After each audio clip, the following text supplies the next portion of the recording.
Hello everyone, and welcome to Linux Forensics here at Pen Tester Academy. In this video, I'm going to show you a simple script that you can use in order to extract the user history files from your image. It's similar to something we did previously with our live response, and here we just want to do the same thing and extract our image into a CSV file and optionally into the database. So how does that go? Well, here's our script. It starts out with shebang, bin bash. There's a usage, and the usage says, hey, this is a simple script to get the user histories and optionally store them in the database. How does it work? You give it the mount point of your root directory for your mounted subject system. Of course, it's mounted read-only using a script that we have from earlier.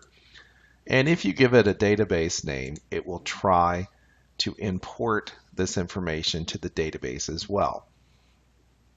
If you don't give me enough arguments, I give you the usage. So I first save the current directory. Then I will change to my mounted directory for my subject file system.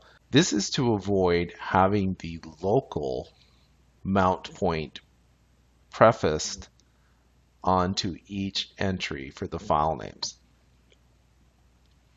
So if it's mounted under media part 0, for example, I don't want that in all of my file names.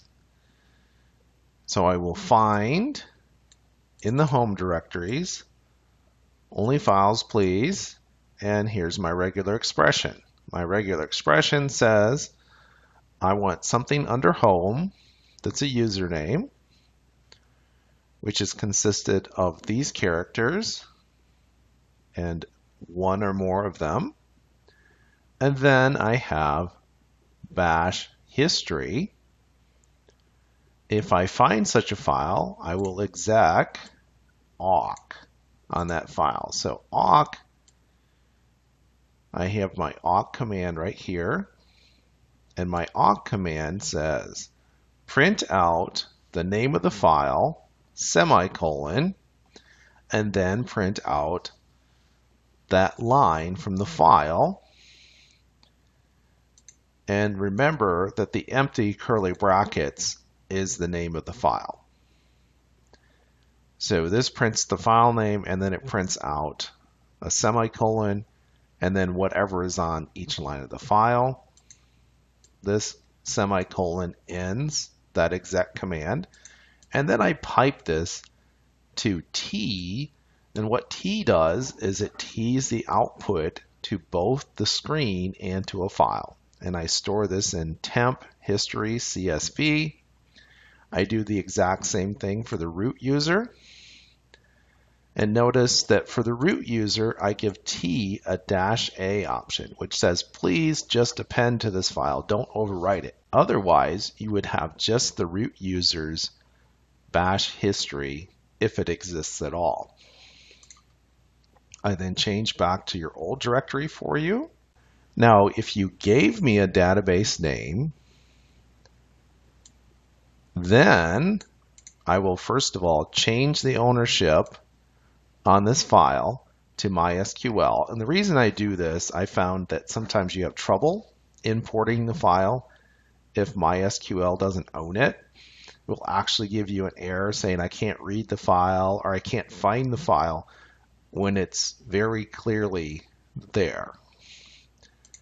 Then I use my construct, my cat less than EOF. So I take all of this stuff between here and EOF, and I pipe that to MySQL.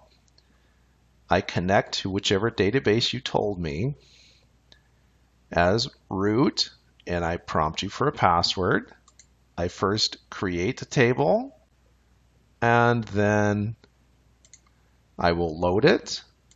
I call load data in file, which we've used in the past. And this one is pretty simple. There's no dates or anything complicated that need to get converted. Here's my end of file, so that's the end of my cat, and here's the end of my if statement. So that is fairly simple. Let's go ahead and run it. So I'll go to my command prompt.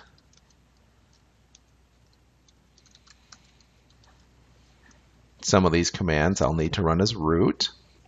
And the first thing I need to do is I need to mount my image, which was stored under Media, Fill, Toshiba, Disk Images, 2015,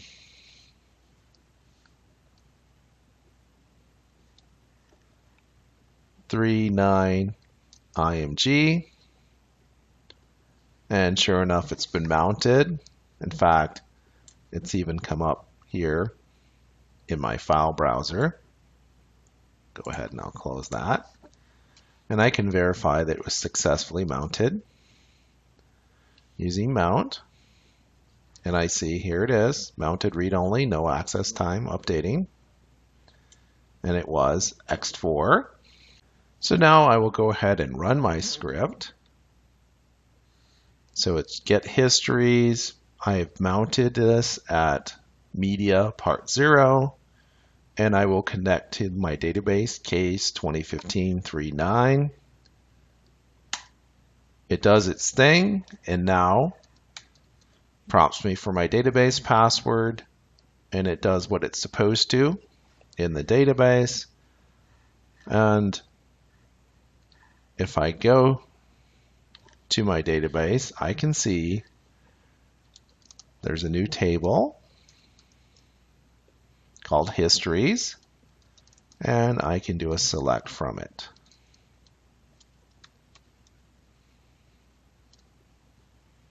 And I have 250 rows. Well, that's all for this video. As always, if you're enjoying these videos, please tell a friend. We'll see you soon.